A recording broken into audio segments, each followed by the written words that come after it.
नमस्कार दोस्तों। लगभग 2 बजे का समय होता है और कांता प्रसाद नाम की महिला जो एक टीचर होती है वो एक स्कूल में पढ़ा रही होती है और वो पढ़ाते पढ़ाते लगभग 5 से 10 मिनट का समय होता है। उसके बाद वो एक चपरासी जिसका नाम दुष्यंत होता है उसे पास बुलाती है और कहती है कि दुष्यंत, मैंने जो तुम्हें पिछले महीने 10,000 रुपए दिए थे उन्हें देने की कोई अब आवश्यकता नहीं है।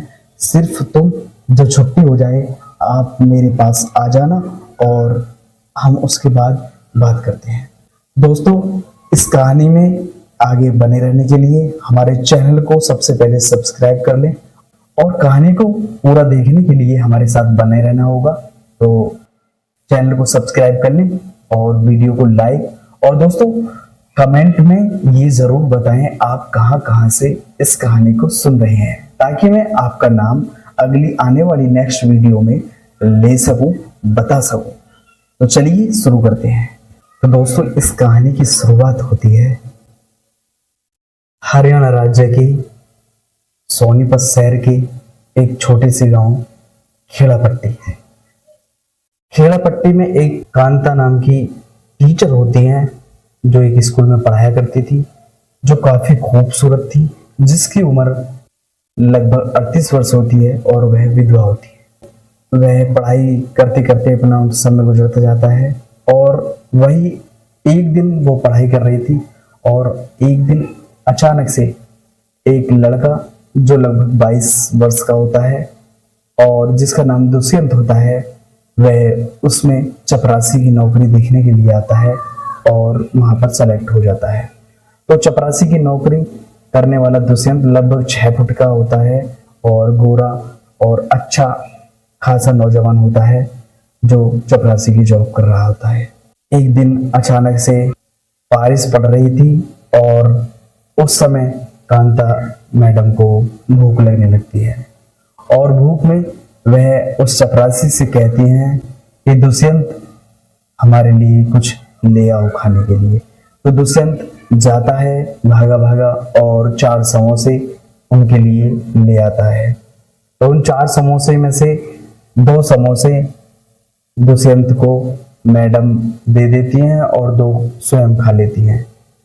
तो वो दुष्यंत अपना ही पैसा खर्च करके वो समोसे लाया होता है और अचानक से एक दिन दुष्यंत उन मैडम कांता से कहने लगता है कि मैडम जी, मेरे पिताजी की तबीयत काफी खराब है और उनको इलाज की सख्त जरूरत है। दुष्यंत के पास पैसे नहीं होते हैं और वह मदद मांगता है। तो मैडम कहती है, कितने पैसे चाहिए तुम्हें? तो दुष्यंत कहता है, मैडम जी, मुझको 10,000 रुपए आप दे देना। शुक्र का दिन होता है और अगले दिन मैडम शनिवार के दिन वहां पर शाम के वक्त सोचती हैं कि आज ही पैसे निकाल लेती हूँ और दुष्यंत को दे देती हूँ और कल संडे है वरना कल बैंक बंद रहेगा।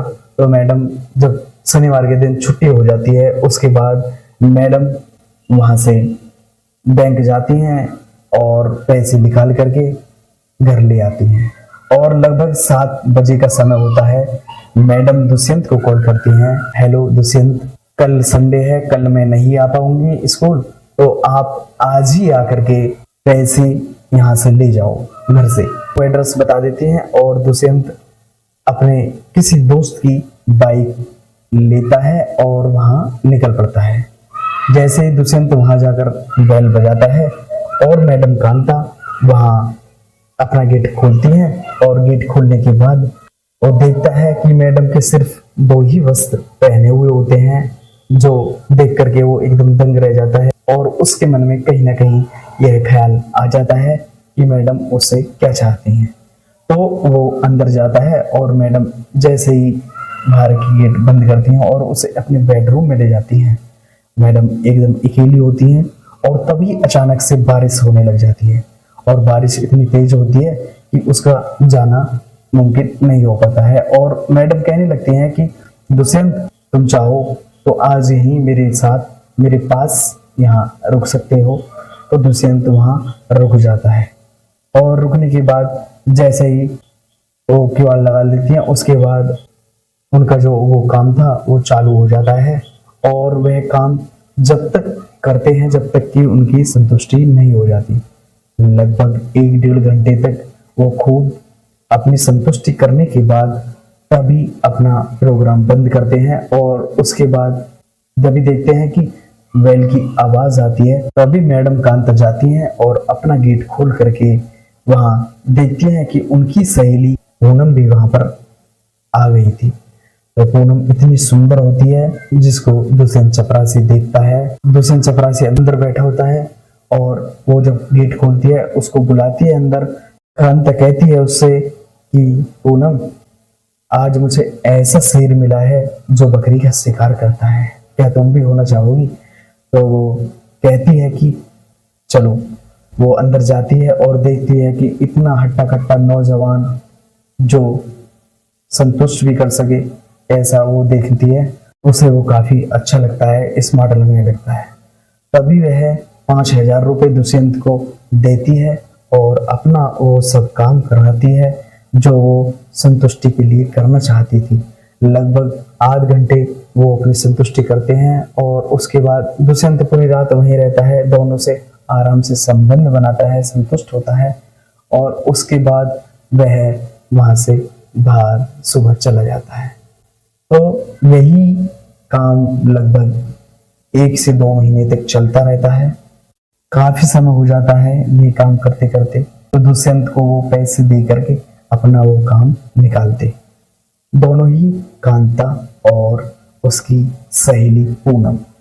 तब क्या होता है, तब वो दोनों एक दिन कांता की मां साधना अचानक से घर आ जाती है और आने के बाद वह उसी के पास रहने लगती है। तब उसकी मां साधना के रहने से कांता का वो सब काम बंद हो जाता है। इस वजह से कांता थोड़ी परेशान सी हो जाती है और वह स्कूल में ही एक दिन प्रोग्राम बनाती है कि दुष्यंत, जब छुट्टी हो जाए उसके बाद तुम मेरे से मिलना। तो दुष्यंत कहता है कि ठीक है, और दुष्यंत के पास ही सारे स्कूल की चाबियां, जो जितने भी कमरे होते हैं वो चाबी उसके पास ही होती है, क्योंकि वो चपरासी था।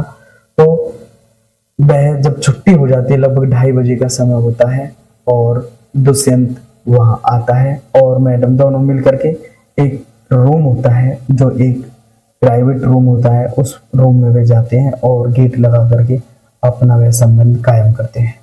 और लगभग 20 मिनट के बाद जब वो संबंध करते होते हैं तभी अचानक से बाहर से गेट खुला देखकर कुछ बच्चे वहां क्रिकेट खेलने के लिए आते हैं।